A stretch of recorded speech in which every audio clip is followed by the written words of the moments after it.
नमस्कार, आप देख रहे हैं इंडिया डिसाइड्स। मैं हूं अजीत। अगर प्यार है तो ये साजिश कैसे हो सकती है, और अगर साजिश है तो फिर प्यार कैसे हो सकता है? दरअसल इस जिक्र की वजह समझना जरूरी है। ये समझना जरूरी है कि आखिर कैसे प्यार का नाम बदनाम हो रहा है। ये जानना जरूरी है कि आखिर कैसे प्यार जैसे पवित्र बंधन का इस्तेमाल हो रहा है। सियासी तौर पर इस नए खेल को लव जिहाद कहा जा रहा है, जिस पर यकीन करने वालों की नजर में ये धर्म विशेष के लिए बड़ा खतरा है, तो वहीं ऐसे लोगों की कमी भी नहीं है जो सिर्फ इसे सियासी प्रोपेगेंडा मानते हैं। सवाल ये कि फिर लव जिहाद का सच आखिर है क्या? आखिर एक के बाद एक सामने आ रहे एक जैसे मामलों से आंखें कब तक चुराई जाएंगी? आज की चर्चा में हम इन्हीं सवालों की तह तक जाने की कोशिश करेंगे।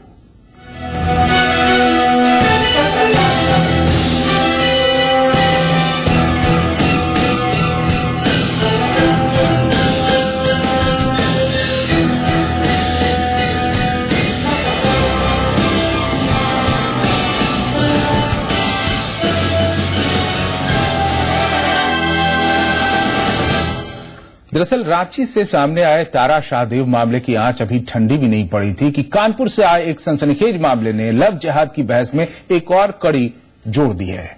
इस बीच हिंदू संगठनों ने लव जिहाद के खिलाफ मोर्चा खोलने का भी ऐलान कर दिया है। लव भी, जिहाद भी, इश्क भी, साजिश भी, मोहब्बत का नाम कौन कर रहा है बदनाम? बंद चेहरे में पहचान तो छुपी है, मगर आंखों का दर्द छिपाए नहीं छिपता। ये दर्द दगाबाजी का है, धोखे का है, उस यकीन के कत्ल का है जिसने इस मासूम लड़की की जिंदगी बर्बाद करके रख दी है। रांची की तारा शाहदेव मामले की जांच के बीच कानपुर से आया ये सनसनीखेज। ये दर्द दगाबाजी का है, धोखे का है, उस यकीन के कत्ल का है जिसने इस मासूम लड़की की जिंदगी बर्बाद करके रख दी है। रांची की तारा शाहदेव मामले की जांच के बीच कानपुर से आया ये सनसनीखेज मामला लव जिहाद के सच के हजारों सवाल एक बार फिर खड़े कर रहा है। सवाल उठ रहे हैं कि एक के बाद एक मामलों के सामने आने के बाद भी क्या आंखें बंद रखी जाएं? जरा सुनिए इस बेबस लड़की की कहानी। तो उसकी बहन से मेरी बातचीत हुई और वो हमें बातों बातों में अपने घर लेकर गए। जब घर गए तो उनके रहन सहन से हमें ये पता चला कि ये लोग मुसलमान हैं। 11वीं में पढ़ने वाली कानपुर की इस बेटी ने छोटी सी उम्र में ही टेबल टेनिस और ताइक्वांडो की प्रतियोगिताओं में राष्ट्रीय स्तर तक पहचान बनाई, लेकिन एक धोखे ने इसकी जिंदगी को ऐसे दोराहे पर लाकर खड़ा कर दिया कि अब कोई रास्ता ही नहीं सूझता। पीड़ित का आरोप है कि एक टूर्नामेंट के दौरान इसकी मुलाकात राजा नाम के युवक से हुई। जान पहचान बढ़ने लगी, फोन पर बातें भी होने लगी और बीते 16 अगस्त को राजा इस लड़की को अपने घर लेकर गया।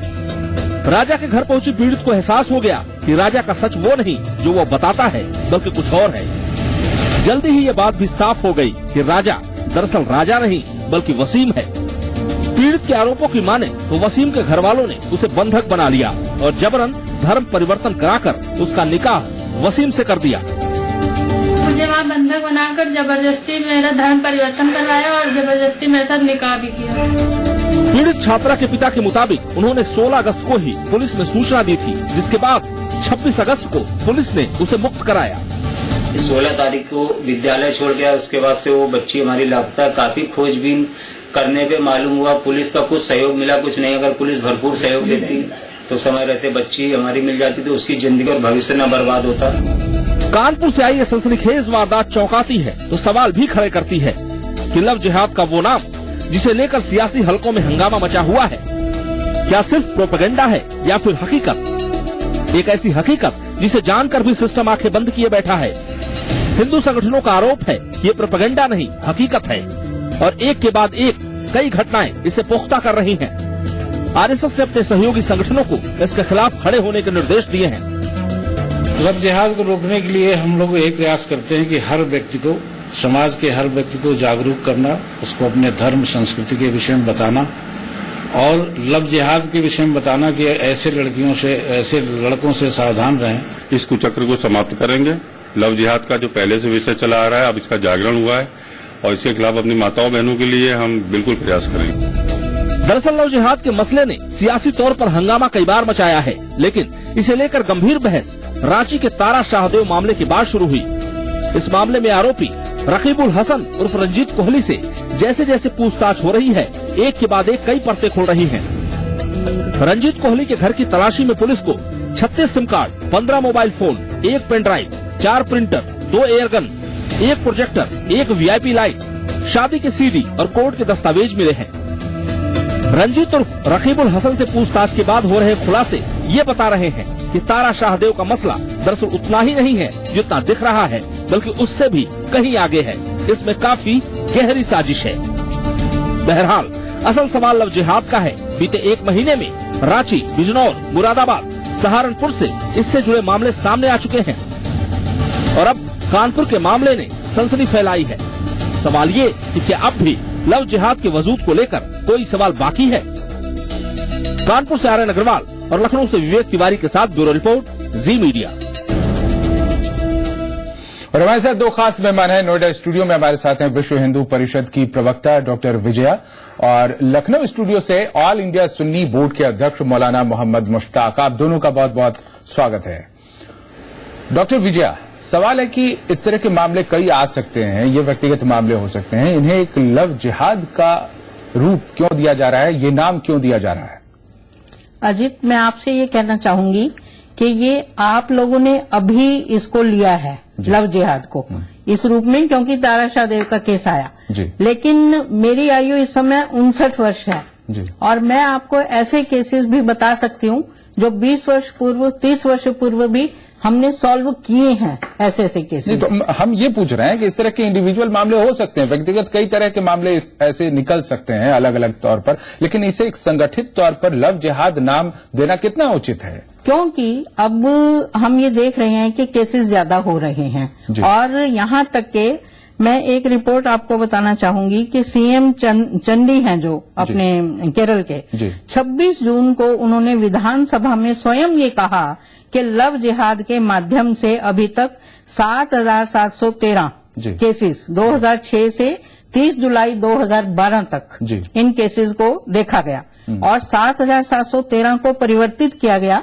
इस्लाम धर्म में और 2,688 उसमें से महिलाएं थी। नहीं, हम फिर से संख्या हो सकता है ज्यादा हो, हम फिर से वो सवाल दोहराना चाहेंगे। संख्या ऐसे ज्यादा नहीं होती जब तक हम इंटेंशनली आखिर किसी कई जो अलग अलग मामले हैं वो एक साथ जुड़े हुए मिले, उनके तार, उनमें जो आरोपी आप जिनको भी बनाते हैं लव जिहाद के, वो एक साथ जुड़े हुए कहीं मिले, ये सवाल है। तभी तो लव जिहाद आप कहेंगे। जुड़े हुए ये इंक्वायरी का विषय है कि हम विदेशी जो खुफिया एजेंसीज हैं उनको हम ये कार्य दें और भारतीय खुफिया एजेंसीज को ये कार्य दें कि उनके तार जोड़ के दिखाएं और मीडिया भी ये कार्य करे। लेकिन हम तो एक एक केस को देखते हुए पिछले 30 वर्ष से हम ये देख रहे हैं कि इस प्रकार के केसेस लगातार बढ़ रहे हैं और मुस्लिम संख्या भी बढ़ रही है और लड़कियां गायब हो जाती हैं। मैं आपको ये बताना चाहती हूँ कि केवल धर्म परिवर्तन नहीं, उसमें ये लड़कियां भी गायब हो जाती हैं। हमारे साथ एक डॉक्टर अहमद होते थे, उन्होंने एक नर्स से प्यार किया और उसके बाद उस नर्स का कहीं ठिकाना हमें पता नहीं लगा। ये बात है 1981। इस तरह के कई मामले हो सकते हैं, इस पर जवाब हम पूछते हैं। ऑल इंडिया सुन्नी बोर्ड के अध्यक्ष हमारे साथ मौलाना मोहम्मद मुश्ताक। मुश्ताक साहब, आपको क्या लगता है आखिर लव जिहाद का रूप इस तरह से बड़ा होता जा रहा है और इसे जो इस तरह के प्रकरण सामने आए हैं इन्हें लव जिहाद का नाम दिया जा रहा है, क्या आप इससे इत्तेफाक रखते हैं और नहीं रखते हैं तो क्यों इत्तेफाक नहीं रखते?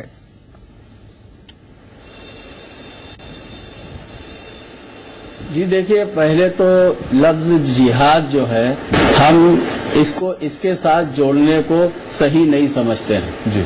इसलिए कि जिहाद अरबी लफ्ज है, इसके माना होते हैं किसी अच्छे काम के लिए जद्दोजहद करना, कोशिश करना।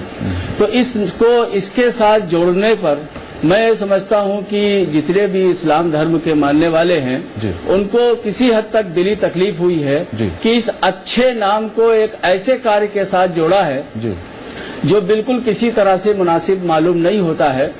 इसलिए एक बात बताइए मुश्ताक साहब, यहाँ शब्द पर हम फिर से चर्चा करेंगे, डॉक्टर विजय से हम इसका उत्तर लेना चाहेंगे, लेकिन आप ये बताइए कि आखिर जो इंटेंशन है इसके पीछे, लव जिहाद कहने के पीछे जो मंशा है, उस मंशा से भी आप इनकार करते हैं?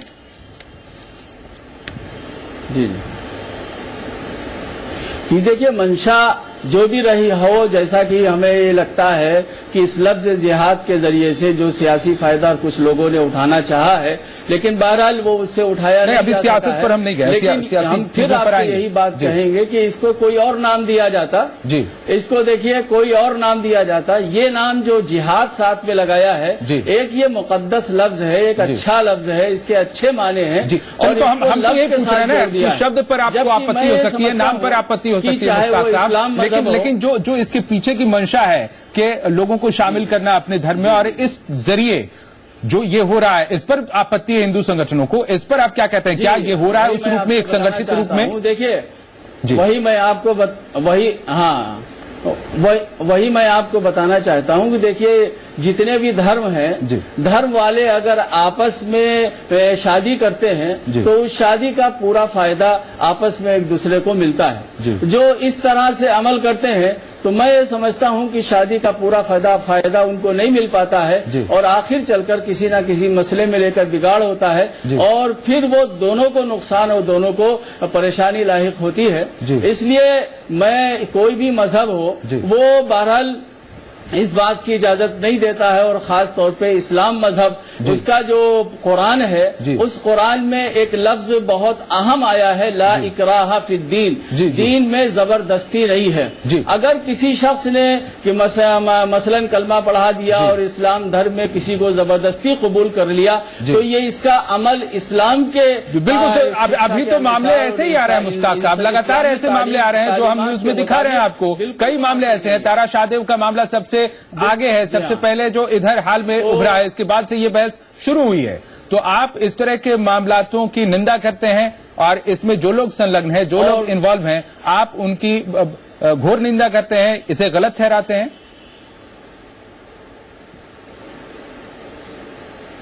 जी देखिए, ऐसा है कि ये जबरदस्ती किसी को मजहब के तब्दील करा देना, ये अमल तो किसी मजहब में सही समझा नहीं जा सकता है, और इस्लाम में भी जब तक के कोई शख्स इस्लाम की तालीमात को अच्छा समझकर आपकी बातें समझ रहे हैं, तो सवाल यही है ना कि आखिर इतने बड़े पैमाने पर अगर सिर्फ शादी और बारात कोई मुस्लिम संगठन इसके बारे में इसकी मुखालफत क्यों नहीं करते, ये सवाल है। डॉक्टर विजय, इन्होंने जो बातें कही अभी, उसमें वो सवाल का जवाब इनसे हम लेंगे, लेकिन नाम पर ये आपत्ति जता रहे हैं कि लफ्ज जिहाद नाम नहीं दिया जा सकता, कोई और नाम दिया जा सकता था। मैं एक बात पूछना चाहती हूँ मौलाना साहब से कि उन्होंने कहा कि हमारे साहित्य में कहा है कि अच्छा काम है जिहाद, तो अच्छा काम इनके यहाँ ये भी माना जाता है कि जितनी हो सके संख्या बढ़ाएं, जितना हो सके मुस्लिम की संख्या बढ़े, और उसके लिए केंद्र जैसे भी, तो उसमें ये यही काम कर रहे हैं कि हिंदू लड़कियों को फुसला के और फिर उनको मुस्लिम बना के और फिर बच्चे पैदा करवाना और फिर उनको और दूसरे कार्यों में भी लगा देना। जी मुश्ताक साहब, इसका जवाब। जी देखिए, ऐसा है, हमारी बहन को सही तालीम नहीं है और सही इल्म नहीं है इस सिलसिले में। इस्लाम की तालीम बिल्कुल ये नहीं है कि जबरदस्ती किसी को इस्लाम धर्म कबूल करा के और उससे शादी करके नहीं, नाम पर जो आपने आपत्ति जताई उसका क्लेरिफिकेशन इन्होंने दिया है। इसके अलावा सवाल मेरा ये भी है आपसे कि आखिर इतनी बड़ी संख्या में जब इस तरह के मामले सामने आ रहे हैं, नहीं जो सवाल आप लोगों के संगठन इसकी मुखालफत क्यों नहीं करता? ये क्यों नहीं कहता कि ये बहुत गलत हो रहा है, ऐसा ना हो? कई तरह के फतवे जारी होते हैं, कई तरह के निर्देश जारी होते हैं, क्या इस संबंध में किसी तरह की बातें नहीं कही जा सकती हैं? देखिए, ये आज वाकया उठा है, चैनल के जरिए से उठा है, तो ये ऐसा नहीं है ये वाकया इसी साल 2014 से शुरू हुआ है, बल्कि मैं ये समझता हूँ कि ये वाकये बहुत पुराने हैं और हमेशा से होता चला आ रहा है। और सिर्फ एक ऐसा नहीं है कि इस्लाम धर्म वाले किसी हिंदू बच्ची को जबरदस्ती कलमा पढ़ा देते हैं, ये आपस का मामला होता है, ये आपस में मेरे सवाल का जवाब अभी भी नहीं मिला। रजामंदी के साथ जो कुछ सवाल का जवाब लेने की कोशिश करेंगे। आप बने रहे हमारे साथ कि आखिर इस तरह के जो मामले बढ़ते चले जा रहे हैं, इनके खिलाफ क्यों नहीं कहते मुस्लिम संगठन आगे आकर? ये एक बड़ा सवाल हमारे साथ बना हुआ है। डॉक्टर विजय हमारे साथ हैं और सुन्नी बोर्ड के अध्यक्ष मौलाना मोहम्मद मुश्ताक। एक छोटा सा ब्रेक यहां पर, जल्द होंगे हाजिर हम।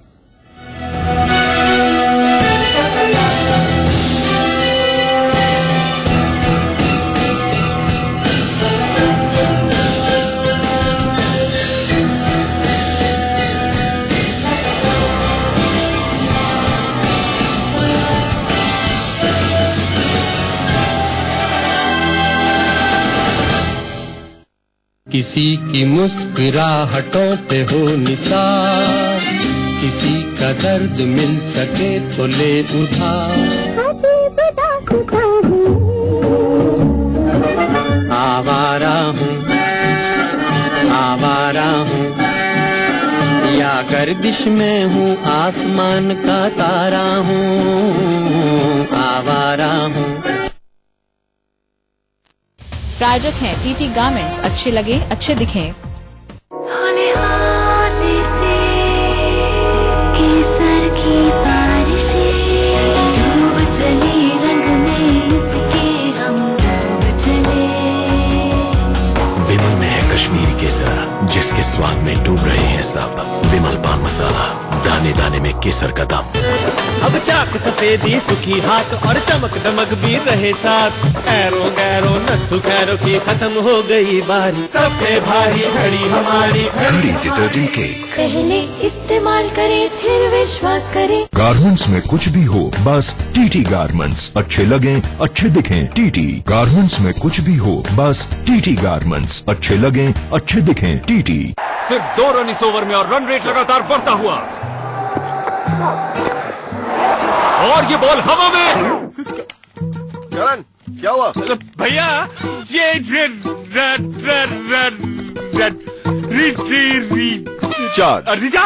उनके ऊपर से लाजवाब शॉट और ये 6 रन, 6। ये कमाल का शॉट। देखा, dish Insta care service. Recharge बोलने से पहले डिश क्या हो, मिनटों में रिचार्ज हो गया। सब पर डिश सवार है। भाई पैसे कम है। कितना है? 10 है। 10 बस है। अब तूफानी उठाओ, बस 10 में। आज कुछ तूफानी करते हैं। Nehru Gram Bharati University Allahabad, making education possible for everyone.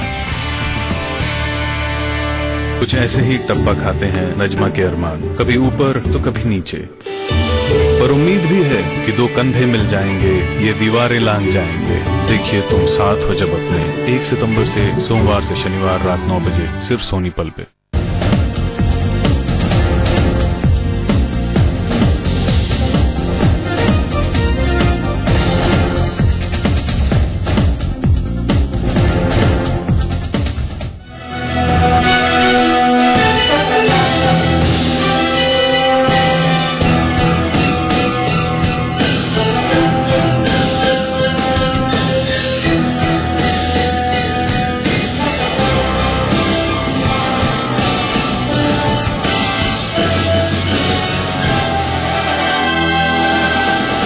हम चर्चा कर रहे हैं लव जिहाद के सच के बारे में। हमारे साथ विश्व हिंदू परिषद की प्रवक्ता डॉक्टर विजया यहां स्टूडियो में मौजूद हैं, और लखनऊ स्टूडियो से हैं हमारे साथ ऑल इंडिया सुन्नी बोर्ड के अध्यक्ष मौलाना मुश्ताक मोहम्मद मुश्ताक। और जो चर्चा चल रही है, इस चर्चा में बार बार ये जिक्र आ रहा है कि इतने सारे मामले आ रहे हैं, आखिर इसे लव जिहाद के तौर पर मानकर इसकी निंदा क्यों नहीं करते मुस्लिम संगठन? अगर ऐसा है तो जैसा कि मुश्ताक साहब बता रहे थे कि ये सही नहीं है, इस्लाम में इसे कहीं से भी कबूल नहीं किया गया है। लेकिन आपको बताते हैं कि इससे नेक्सस मानना या एक सिंडिकेट मानना, जो लोग इसके पीछे तर्क देते हैं, उसके खिलाफ तारा शाहदेव ने क्या कहा है।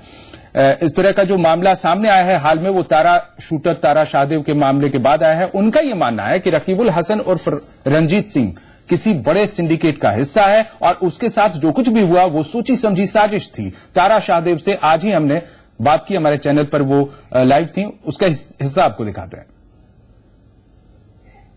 और हमारे साथ हैं रांची से शूटर तारा शाहदेव, जिन्होंने आरोप लगाया है जबरन धर्म परिवर्तन करवाने का।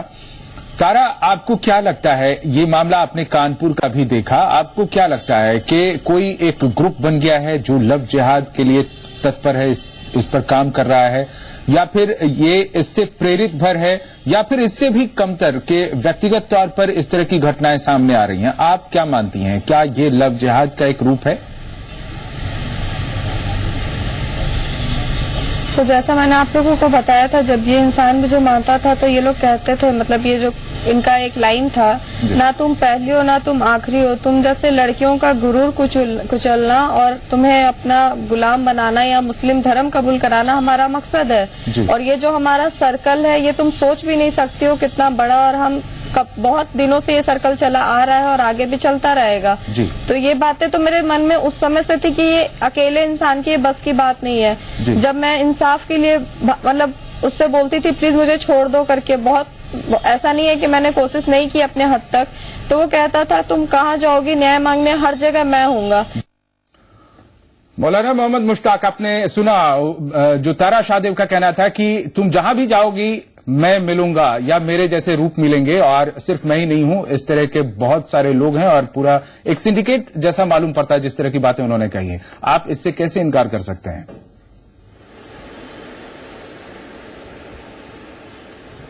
जी देखिए, वो तो उसके अल्फाज हैं, उसके जुमले हैं, उसने कहा है, लेकिन ये कहाँ तक सही है इसकी तहकीक की जाए, और अगर कोई ऐसा है तो फिर उसके खिलाफ जो भी कार्रवाई की जा सकती हो की जाए।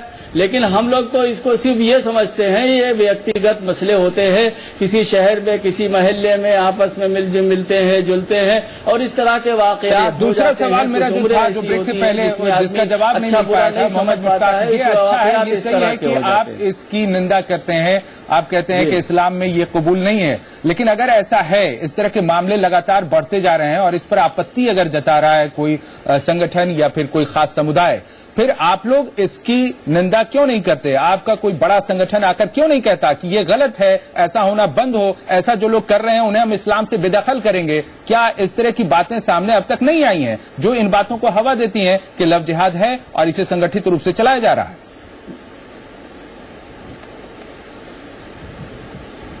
जी देखिए, ऐसा है कि ये अमल कहीं कहीं जुस्ता एक दो इक्का दुक्का अमल दिखाई दिए हैं और दिखाई दे रहे हैं।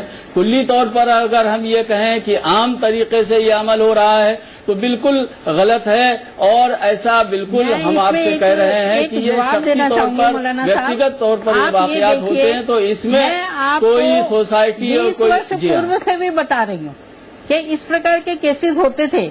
1994 का एक केस मेरे पास है जिसमें निर्मला और कमलेश दो बहनें थी जिनको फुसलाकर मुस्लिम लोगों ने अपने साथ कर लिया था, और उसके पश्चात फिर उनको गायब कर दिया था और वो मिली नहीं थी। तो सवाल तो यही है कि इस तरह के कई मामले हैं। मुश्ताक साहब, आप उनको अपने धर्म से भी बेदखल क्यों नहीं करते? जो धर्म के अनुसार नहीं चल रहे आपके कथनानुसार इस तरह जी नहीं, हम कह रहे हैं देखिए इस तरह के वाकयात जो हो रहे हैं ऐसा नहीं है कि सिर्फ इस्लाम मजहब से जुड़े हुए हैं। मैं तो ये देखता हूँ कि बहुत जितने भी मजहब पाए जाते हैं, जितने जुड़े हुए हैं उसकी बात हो रही है, जितने जुड़े हुए हैं उसमें भी कहाँ कभी ऐसा हुआ है कि कहा गया कि ये गलत है, ऐसा होना बंद हो, और जो लोग इसमें संलग्न हैं उनको हम बेदखल करते हैं, उनको हटाते हैं अपने धर्म से।